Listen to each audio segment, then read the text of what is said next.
June 16 is more than a public holiday.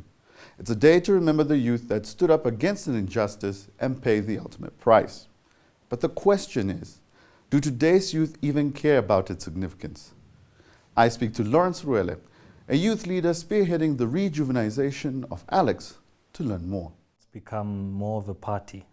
We know that on the 16th of June we get out the braai stands, we can relax, and a lot of the youth is into drugs. We can take out the hubbly bubbly, take out some alcohol, and that's what it's turned into. It's become into a holiday. We've been told it's a holiday. It's no longer a day to fly flags at half-mast and to reflect on what we actually went through to get to where we are. So June 16 has lost a lot of its meaning. However, at the same time, there are a lot of youth that are I can't count myself in it, but there are a lot of youth that are very mobile in talking about what happened in June 16 and trying to keep the memory alive, and without pointing the finger and saying this is what happened and this is why everything's wrong, but just to bring it to everybody that this is what we went through. So yes and no, but more on the negative side. The youth lately, particularly 25 and younger, they are completely unaffected.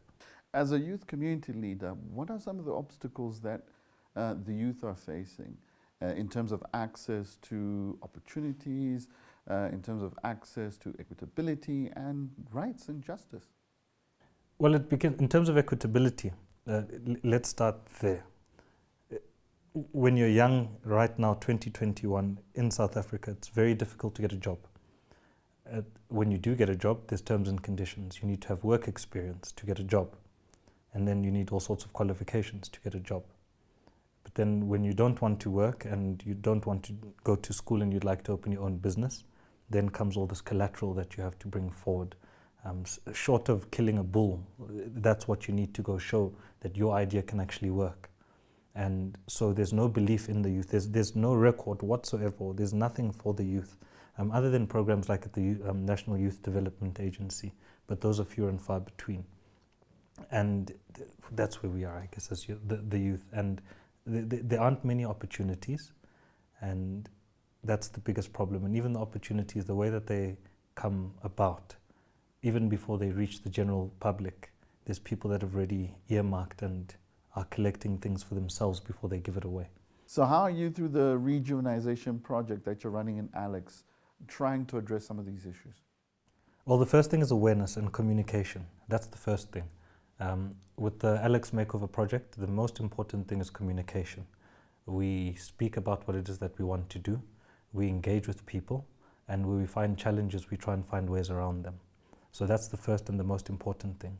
But then the second thing is involvement. The doors are open in the project, and the only requirement we ask for people to be part of it is that you leave your position at the door.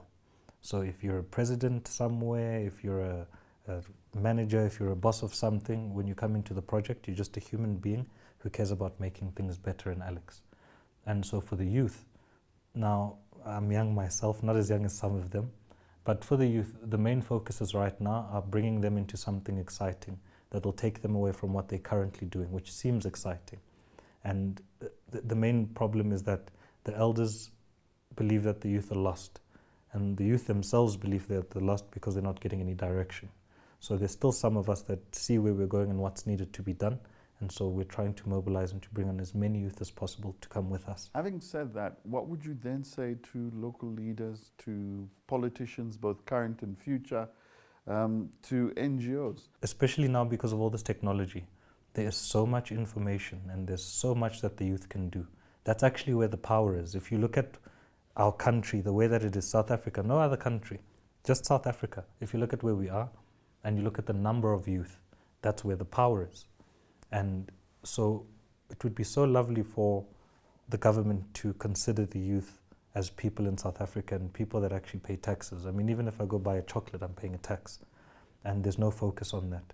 And personally, and with some of the youth that I work with, I feel that the big problem is that we don't understand each other. We've got a massive age gap, and there's nobody in government representing us. And the president is over 70, he's almost an octogenarian. His ministers, all over 50. The portfolio ministers, all over 50. Every now and then you get a 30-year-old, 40-year-old just to be, thrown in for numbers. But the effect is that the ideas to carry the nation for the next 20 years come for somebody or from somebody who's lived through the past 40 years.